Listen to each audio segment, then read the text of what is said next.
Hi friends, പുതിയൊരു വീഡിയോയിലേക്ക് എല്ലാവർക്കും സ്വാഗതം. അങ്ങനെ വേദന കൈ പിടിച്ച് നിൽക്കുകയാണ് കേട്ടോ രാധ. അപ്പോൾ വേദ പറയുന്നുണ്ട് ഇത് കോടതിയാണ്, വെറുതെ ഒരു സീൻ ഉണ്ടാക്കരുതെന്ന് പറയുകയാണ്. അന്നേരം പറയുന്നുണ്ട്, രാധ പറയുകയാണ് നീയല്ലേ സീൻ ഉണ്ടാക്കാൻ നടക്കുന്നത്. ഞാനൊരു കാര്യം പറയട്ടെ, ഞാൻ നിങ്ങളെ ഒരുപാട് ശല്യം ചെയ്തിട്ടുണ്ട്. വിക്രമേട്ടൻ എൻ്റെ മുഖത്ത് നോക്കിയിട്ട് എന്നെ തള്ളി പറഞ്ഞിട്ടും ഞാൻ നിങ്ങളുടെ ജീവിതത്തിലേക്ക് വലിഞ്ഞു കയറി വന്നിട്ടുണ്ട്. പക്ഷേ ഇനി ഒരിക്കലും അത് ഉണ്ടാവില്ല. നിങ്ങളുടെ ജീവിതത്തിലേക്ക് ഞാനൊരു ശല്യമായിട്ട് വരില്ല. ഇനി ഒരിക്കലും വിക്രമേട്ടനെ പണ്ടത്തെ പോലെ ആവരുത്. ഒരുപാട് കാലം ജയിലിൽ കിടന്ന് ഒരുപാട് വേദന അനുഭവിച്ചിട്ടുള്ളതാണ് ആ പാവം. ഇനി അങ്ങനെ ഒരു ഗതി വിക്രമേട്ടന് ഉണ്ടാവരുത്. നീ ഇങ്ങനൊരു സാക്ഷി പറഞ്ഞു കഴിഞ്ഞിട്ടുണ്ടെങ്കിൽ ആ ഗതി വീണ്ടും വരും. ഞാൻ നിൻ്റെ കാല് പിടിക്കാന്ന് പറഞ്ഞാൽ തൊഴുത് കാല് പിടിക്കാൻ കേട്ടോ രാധ. അപ്പോൾ വേദ അങ്ങനെ പിടിച്ചെഴുന്നേപ്പിച്ചിട്ട് എന്തീ കാണിക്കുന്നത് ചോദിക്കട്ടോ. എനിക്ക് നിന്നോട് വെറുപ്പോ ദേഷ്യമോ ഒന്നുമില്ല. നീ ഒരാളെ ഭ്രാന്തമായി സ്നേഹിക്കുന്ന ഒരു പാവം പെൺകുട്ടിയായിട്ട് എനിക്ക് തോന്നിയിട്ടുള്ളൂ. പക്ഷേ ഇപ്പം ഞാൻ ചെയ്യുന്നതിന് എനിക്ക് എൻ്റെ ചിലതായ ന്യായങ്ങളും വിശ്വാസങ്ങളുണ്ട്. അതെനിക്ക് ചെയ്തേ മതിയാവൂ എന്ന് പറഞ്ഞിട്ട് വേദ പോകുകയാണ്. അപ്പോൾ രാധയ്ക്ക് ദേഷ്യം വരികയാണ്. രാധ എടി എന്ന് പറഞ്ഞിട്ട് വിളിക്കാൻ കേട്ടോ. അപ്പോൾ വേദ പറഞ്ഞത് ഇത് കോടതിയാണ്, ഓട്ടോ സ്റ്റാൻഡിലോ ബസ് സ്റ്റാൻഡിലൊക്കെ നിന്ന് ഒച്ചെടുക്കുന്ന പോലെ ഇവിടെ നിന്ന് ഒച്ചെടുക്കരുതെന്ന് പറഞ്ഞിട്ട് വേദ പോകും. അങ്ങനെ നോക്കുമ്പോൾ നമ്മൾ കമലാമ്മയും ശ്രീജയും വരികയാണ്. അപ്പോൾ വേദന കാണുമ്പോൾ ഞാൻ പറഞ്ഞാൽ നീ അനുസരിക്കില്ല എന്നറിയാം. നിൻ്റെ മുത്തശ്ശി എന്ന് പറഞ്ഞിട്ട് ഫോൺ ഇങ്ങനെ കൊടുക്കുകയാണ് കേട്ടോ വേദയുടെ കയ്യിൽ. അങ്ങനെ വേദ ഫോൺ വാങ്ങിച്ചിട്ട് മുത്തശ്ശി എന്താ ചോദിക്കൂട്ടോ മോളെ, നിന്നോട് അങ്ങനെ സാക്ഷി പറയരുതെന്ന് പറയാനായിട്ട് ഞാനും നിൻ്റെ അമ്മയും കൂടെ വരാനായിട്ട് ഇരുന്നതാണ്. പക്ഷേ നിൻ്റെ അച്ഛൻ സമ്മതിച്ചില്ല. നീ അതങ്ങനെ ഒരു കാര്യം ചെയ്യരുത് മോളെ എന്ന് പറയാണ് കേട്ടോ. അപ്പോൾ വേദ പറഞ്ഞിട്ട് എന്താണ് മുത്തശ്ശി ഉദ്ദേശിക്കുന്നത്, നീ സാക്ഷി പറയരുത് എന്ന് പറയും. അപ്പോൾ പറയുന്നുണ്ട് ഒരാളെ നടു റോഡിലിട്ടിട്ട് ഇരുമ്പ് വടി കൊണ്ട് തല്ലിക്കൊല്ലാൻ ശ്രമിച്ചത് കണ്ട കാര്യമാണോ കണ്ടില്ല എന്ന് പറയണത് എന്ന് ചോദിക്കാൻ കേട്ടോ. അപ്പോൾ മുത്തശ്ശി പറയുന്നത് ചില സത്യങ്ങൾ കണ്ടില്ല എന്ന് നടിക്കണം മോളെ എന്ന് പറയും. അപ്പോൾ അങ്ങനെ കണ്ടില്ല എന്ന് നടിക്കാൻ എനിക്ക് കഴിയില്ല. ഞാൻ കണ്ട കാര്യമാണ് പറയുന്നത്. ആ കാര്യത്തിൽ ഞാനൊരു വിട്ടുവീഴ്ചയും വരുത്തില്ല എന്ന് പറയാം കേട്ടോ. അപ്പോൾ മുത്തശ്ശി പറയുന്നത് മോളിങ്ങനെ പിടിവാശി പിടിക്കരുത്, നിൻ്റെ ജീവിതമാണ് നശിക്കുക. നീ അവൻ്റെ കൂടെ കൂടിയിട്ടുണ്ടെങ്കിൽ നിൻ്റെ ജീവിതം പോലും നശിക്കും എന്ന് പറഞ്ഞവനാണ് വിക്രം. അപ്പോൾ അത്രയും നല്ലൊരു സ്വഭാവമുള്ള ഒരാൾ അങ്ങനെ ചെയ്തിട്ടുണ്ടെങ്കിൽ അതിലെന്തെങ്കിലും കാരണം ഉണ്ടാവും. അപ്പോൾ സ്വയം അങ്ങനെയൊക്കെ ശിക്ഷ വിധിക്കാൻ തുടങ്ങിയാൽ പിന്നെ ദൈവത്തിന് എന്ത് ചെയ്യാൻ പറ്റും എന്നൊക്കെ അങ്ങനെ ചോദിക്കാൻ കേട്ടോ പരസ്പരം. അപ്പോൾ ലാസ്റ്റ് ഫോൺ കട്ട് ചെയ്യാണ് വേദ. പിന്നീട് കമലാമ്മയും ശ്രീജയും വേദയോട് സംസാരിച്ച് നോക്കുന്നുണ്ട്. ശ്രീജ പറയുന്നുണ്ട് അവനങ്ങനെ ചെയ്തിട്ടുണ്ടെങ്കിൽ അതിൻ്റെ പിന്നിൽ എന്തെങ്കിലും കാരണം ഉണ്ടാവും എന്നൊക്കെ പറയുന്നുണ്ട്. അങ്ങനെ അവർ പോയി കഴിയുമ്പോൾ മനസ്സിൽ വേദ ആലോചിക്കുന്നുണ്ട്. ജയിലിൽ നിന്ന് കയറ്റാതിരിക്കാനാണ് അമ്മ നോക്കുന്നത്, പക്ഷേ ജീവൻ അപകടപ്പെടാതിരിക്കാനാണ് അമ്മ ഞാൻ നോക്കുന്നത്. അതൊരിക്കലും നിങ്ങൾക്ക് മനസ്സിലാവും എന്നൊക്കെ പറയുന്നുണ്ട്. അതിനുശേഷം കമലാമ്മ വേഗം തന്നെ ഓടിച്ചെല്ലാണ് കേട്ടോ വിക്രമിൻ്റെ അടുത്തേക്ക്. അമ്മ എന്തിനാ ഇങ്ങോട്ട് വന്നതെന്ന് പറയുകയാണ്. അപ്പോൾ എനിക്ക് അവിടെ ഇരുന്നിട്ടൊരു സമാധാനമില്ല മോനെ എന്ന് പറയുമ്പോൾ ഞാൻ വീട്ടിലേക്ക് തന്നെ വരില്ല അമ്മേ, അതിന് നിൻ്റെ ഭാര്യ സമ്മതിക്കുമെന്ന് എനിക്ക് തോന്നുന്നുണ്ടോ എന്ന് പറയുകയാണേ. അവൾ ഉറച്ച തീരുമാനം എടുത്തിട്ട് വെക്കുക, അവളോട് എത്ര പറഞ്ഞിട്ടോ അവൾ അനുസരിക്കുന്നില്ല എന്ന് പറയുമ്പോൾ വിക്രം പറയുന്നുണ്ട് അവൾ കണ്ടതല്ലേ അമ്മ പറയുന്നത്, അതിലെന്താ തെറ്റ്, വേദ ചെയ്യുന്നതിൽ ഒരു തെറ്റുമില്ല എന്ന് പറയുകയാണേ. പിന്നെ ഈ ഒരു കാര്യത്തിൻ്റെ പേരിൽ അമ്മ അവളോട് ദേഷ്യപ്പെടാനോ പിണങ്ങാനോ നിൽക്കരുത്. അവൾ ചെയ്യുന്നതാണ് ശരി. അവൾ കണ്ട കാര്യമല്ലേ പറയുന്നത്. ഞാനൊരാളെ ക്രൂരമായി തല്ലിക്കൊല്ലാൻ ശ്രമിക്കുന്നത് അവൾ കണ്ടത്. ആ കണ്ട കാഴ്ച അവൾ പറയുന്നതേ ഉള്ളൂ. അതിൻ്റെ പേരിൽ ആരും അവളെ കുറ്റപ്പെടുത്താനും ഒറ്റപ്പെടുത്താനും നിൽക്കരുത് എന്ന് തന്നെ വിക്രം പറയാൻ കേട്ടോ. അതൊക്കെ കേട്ട് കമലാമ്മ ആകെ ഞെട്ടി നിൽക്കുകയാണ് കേട്ടോ. എന്നിട്ട് പറയുന്നുണ്ട് എന്നാലും മോനെ അവൾ എനിക്കെതിരെ സാക്ഷി പറയാൻ തീരുമാനിച്ചല്ലോ എന്നൊക്കെ പറയാൻ കേട്ടോ.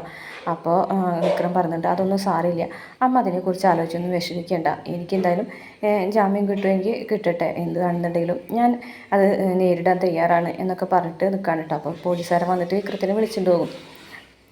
അതിനുശേഷം കോടതിയുടെ ഉള്ളിലേക്ക് കൊണ്ടുവരികയാണ് കേട്ടോ വിക്രത്തിനെ. അപ്പോൾ വിക്രം വിക്രത്തിൻ്റെ തൊട്ടടുത്ത് തന്നെ നിൽക്കുന്നുണ്ട് കേട്ടോ. അപ്പോൾ വിക്രം വേദന ഇങ്ങനെ നോക്കുന്നുണ്ട്. അത് കഴിഞ്ഞതിന് ശേഷം പിന്നീട് നമ്മുടെ എല്ലാവരും, അതായത് കമലാമ്മ, രാധ, പിന്നെ നമ്മുടെ ശ്രീനി സാറ്, ബാലൻ സാറ്, അങ്ങനെ ഓരോരുത്തരായിട്ട് കോടതിയിൽ കയറാണ്. എല്ലാവരും വേദന രൂക്ഷമായിട്ടൊന്ന് നോക്കിയിട്ടാണ് കേട്ടോ അകത്തേക്ക് കയറി പോകുന്നത്. അങ്ങനെ എല്ലാവരും കയറി ചെയ്തിട്ട് കേസിൻ്റെ സമയമാവാണ്. അപ്പോൾ എല്ലാവർക്കും ഒരാളെ നോക്കാനുള്ളൂ വേദന എല്ലാവരും ദേഷ്യത്തോടു കൂടി തന്നെ നോക്കുകയാണ്. അങ്ങനെ ജഡ്ജി ശങ്കരനാരായണൻ വന്നിരിക്കുകയാണ്. എന്നിട്ട് കേസ് സ്റ്റാർട്ട് ചെയ്യാൻ പറയും കേട്ടോ.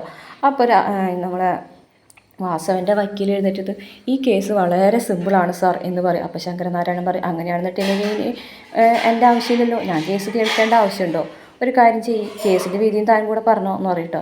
അയ്യോ ഞാൻ അങ്ങനെയല്ല സാർ പറഞ്ഞത് എന്ന് പറയട്ടോ. അങ്ങനെ വിക്രമിനോട് കോടതിയിലേക്ക് കയറി നിൽക്കാനായിട്ട് ശങ്കരനാരായണൻ ഇങ്ങനെ കണ്ണുകൊണ്ട് ആംഗ്യം കാണിക്കുകയാണ്. കയറി നിന്നിട്ട് വിക്രമൻ തൊഴുത് അവിടെ നിൽക്കുന്നുണ്ട്. അങ്ങനെ കേസ് വാദിച്ച് തുടങ്ങുകയാണ് കേട്ടോ. എന്നിട്ട് ആദ്യം വാദിക്കുന്നത് വാസവൻ്റെ വക്കീൽ തന്നെയാണ് കേട്ടോ. എൻ്റെ കക്ഷിയെ നടു റോട്ടിലിട്ട് ഓടിച്ചിട്ട് കൈയും കാലും തല്ലി ഒടിച്ചു. ഇപ്പോൾ ഹോസ്പിറ്റലാണ്, ICUവിലാണ്. ജീവൻ കിട്ടുമോ ഇല്ലയോ എന്ന് പോലും അറിയില്ല. 24 വയസ്സുള്ള ഒരു ചെറുപ്പക്കാരനെയാണ് അങ്ങനെ ചെയ്തത്. ജീവിതത്തിൽ എന്തൊക്കെയോ നേടാനുള്ള ഒരാളാണത്. എന്നിട്ടും അവൻ്റെ ജീവന് ഒരു വിലയും കൽപ്പിച്ചില്ല. ഒരു തെരുവിലിട്ടിങ്ങാട്ട് അവനെ ഇല്ലാതാക്കാനായിട്ടുള്ള ശ്രമം നടത്തി. ആയുസിൻ്റെ ബലം കൊണ്ട് മാത്രമാണ് അവനിപ്പോൾ ജീവിച്ചിരിക്കുന്നതെന്നൊക്കെ പറയാൻ കേട്ടോ. അപ്പോഴേക്കും വിക്രമിൻ്റെ വക്കീൽ എഴുന്നേറ്റ് നിന്നിട്ട് പറയാണ്, ഇതൊക്കെ കെട്ടിച്ചമച്ചിട്ടുള്ള കഥകളാണ്. ഇങ്ങനെ ഒരു വലിയ ജംഗ്ഷനിൽ വെച്ചിട്ട് ഒരാൾ കൊല്ലാൻ ശ്രമിച്ചിട്ടുണ്ടെങ്കിൽ അതിൽ 100 സാക്ഷിയെങ്കിലും ഉണ്ടാവേണ്ടതല്ലേ. ഇതിപ്പോൾ ആകെ ഒരേ ഒരു സാക്ഷിയുള്ളൂ. പിന്നെ എൻ്റെ കക്ഷിയോട് കാലാകാലങ്ങളായിട്ട് പോലീസിനുണ്ടായിരുന്ന വിദ്വേഷവും പകയൊക്കെ ഞാനിവിടെ രേഖകളായിട്ട് സമർപ്പിച്ചിട്ടുണ്ട്. പല പല കേസുകളിൽ എൻ്റെ കക്ഷിനെ പെടുത്തിയിട്ടുണ്ട്. അതിൻ്റെ രേഖകളും ഞാനിവിടെ സമർപ്പിച്ചിട്ടുണ്ട്. അതിൽ നിന്ന് തന്നെ ഇതൊരു കെട്ടിച്ചമച്ച കേസാണെന്ന് അറിയാവുന്നതേ ഉള്ളൂ എന്നൊക്കെ വക്കീലും പറയുന്നുണ്ട്. സത്യം പറഞ്ഞാൽ എൻ്റെ കക്ഷി വിക്രം ഒരിക്കലും ഈ വരുണിനെ കണ്ടിട്ട് പോലും ഇല്ല എന്ന് പറയുമ്പോൾ വിക്രം ആകെ ഞെട്ടിപ്പോവുകയാണ് കേട്ടോ. കാരണം നോണയല്ലേ പറയുന്നതെന്നുള്ളത്. അപ്പോൾ അങ്ങനെ ഒരാളെ എങ്ങനെയാണ് ആക്രമിക്കാൻ ശ്രമിച്ചാൽ, ഇനിയിപ്പോൾ ആക്രമിച്ചാൽ തന്നെ അതിനെന്തെങ്കിലും ഒരു കാരണം ഉണ്ടാവില്ലേ. ആ കാരണം ഇവർ വ്യക്തമാക്കട്ടെ. അങ്ങനെ ഒരു കാരണം ഇവർ വ്യക്തമാക്കുന്നില്ലല്ലോ എന്ന് വക്കീലും പറയാൻ കേട്ടോ. അപ്പോൾ അതിനുശേഷം മറ്റേ വക്കീൽ എഴുന്നേറ്റ് നിന്നിട്ട് പറയാണ്, ശരിയാണ് വക്കീൽ പറഞ്ഞത്, ഇങ്ങനെ ഒരു കാരണം ഉണ്ടെങ്കിൽ ആ കാരണം ഉണ്ടെന്ന് എനിക്കറിയില്ല, അതെന്താണെന്ന് പോലും എനിക്കറിയില്ല എന്നുള്ളത് സത്യം തന്നെയാണ്. പക്ഷേ ആ കാരണം അറിയാവുന്ന രണ്ടാളേ ഉള്ളൂ. ഒന്ന് വിക്രമും ഒന്ന് വരുൺ സംസാരിക്കാൻ പറ്റാത്ത അവസ്ഥയിലാണ്. വിക്രമാണെന്നുണ്ടെങ്കിൽ പറയുന്നത് ചായ തട്ടിക്കളഞ്ഞതിൻ്റെ ദേഷ്യത്തിലാണ് അടിച്ചതെന്ന് എന്ന് പറയാൻ കേട്ടോ. അത് അങ്ങനെയാണ് കുറ്റം സംഭവിച്ചിട്ടുള്ളത്. ഇതത്രയ്ക്ക് വിശ്വസനീയമല്ല എന്നൊക്കെ പറയാണ്. അപ്പോൾ മറ്റേ വക്കീൽ പറഞ്ഞു, ചായ തട്ടിക്കളഞ്ഞതിന് പേര് ഒരാളെ കൊല്ലാനായിട്ട് ശ്രമിക്കുന്നൊന്നും കരുതുന്നില്ല എന്ന് പറയുമ്പോൾ, ഈ അടുത്ത് ഒരു ബാറിൽ അച്ചാറ് ചോദിച്ചതിന് ജീവനക്കാരൻ വന്ന് മദ്യപിക്കാനെത്തിയ ആളെ തലക്കടിച്ചു കൊന്നു. അത് പത്രത്തിലുണ്ടായതാണല്ലോ, എല്ലാവരും വായിച്ചതല്ലേ. അങ്ങനെ തല്ലിക്കൊല്ലാനായിട്ട് പ്രത്യേകിച്ച് കാരണമൊന്നും വേണ്ട, ചെറിയ കാര്യം മതി എന്തെങ്കിലും ഒരു ആക്രമണം നടത്താൻ എന്നൊക്കെ പറയാം കേട്ടോ. ഇത് എന്തായാലും വിക്രം കരുതി കൂട്ടി ചെയ്ത ഒരു കാര്യമായിട്ട് കണക്കാക്കണം അത് എന്ന് പറയാം കേട്ടോ.